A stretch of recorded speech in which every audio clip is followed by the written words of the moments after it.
Exit poll क्या कहता है उत्तर प्रदेश के चुनाव को लेकर? एक बार फिर से राजीव, आपका एग्जिट पोल क्या कह रहा है? देखिए मानक, वैसे तो एग्जिट पोल इतनी बड़ी बड़ी एजेंसियां करती हैं, कई बार वो भी गलत हो जाती है, तो मैं राइडर पहले ही लगा देता हूं कि हो सकता है मेरा भी एग्जिट पोल गलत हो जाए, लेकिन मैं दे के रहूंगा। और दूसरी बात ये है कि पहली बात तो मैं ये बताना चाहता हूं, जो एग्जिट पोल पहला मेरा जो 2-3 चीजें हैं। पहली चीज तो ये है कि मेरी स्पष्ट मान्यता है, मेरे एग्जिट पोल के हिसाब से इस बार की 403 उत्तर प्रदेश की विधानसभा सीटों में 5% से ज्यादा सीटें किसी तीसरे पक्ष को नहीं मिलेगी। मतलब ये कि पिछली बार 10% सीटें, तकरीबन 40-42 सीटें बसपा, कांग्रेस और दूसरे लोग जो निर्दलीय या दूसरे लोग थे वो पा गए थे।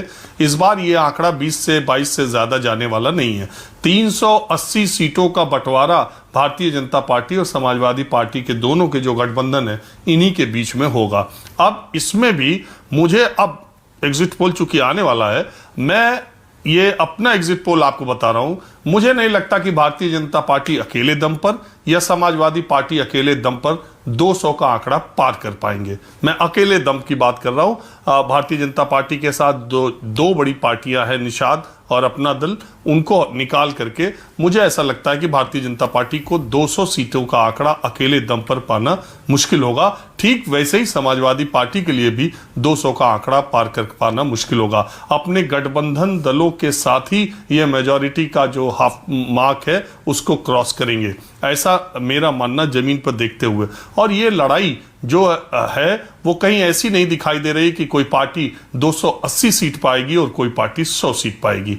150 सीटें दोनों पक्ष, गठबंधन दोनों पक्ष क्रॉस करेंगे, इसकी गारंटी है।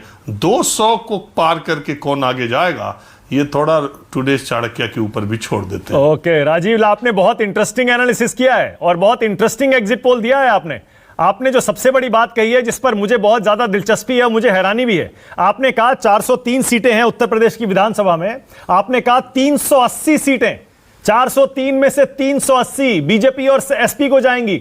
यानी बहुजन समाज पार्टी, कांग्रेस, असदुद्दीन ओवैसी, आम आदमी पार्टी और बाकी छोटे छोटे इंडिपेंडेंट्स, इनको 20 से 23 सीटों में ही संतोष करना पड़ेगा। 380 राजीव।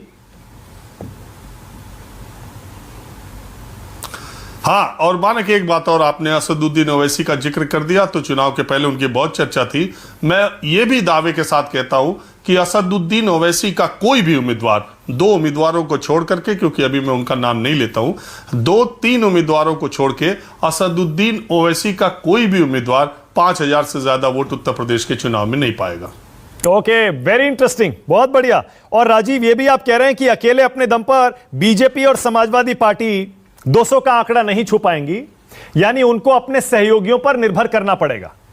और अगर कितनी कितनी सीटों पर ये दोनों चुनाव लड़ रहे हैं अकेले, उसके हिसाब से इनका स्ट्राइक रेट निकाला जाए राजीव, तो बड़ा इंटरेस्टिंग हो जाता है, क्योंकि अखिलेश यादव ने तो बहुत सीटें अपने सहयोगियों को दी हैं।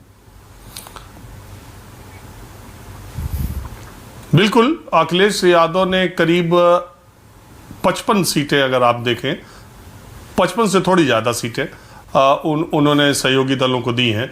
और भारतीय जनता पार्टी ने अपने दोनों गठबंधन दलों को तकरीबन 30-32 सीटें दी हैं।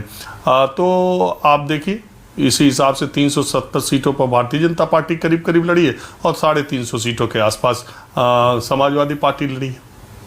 ओके, राजीव रंजन का एग्जिट पोल आपने सुन लिया। News 24 today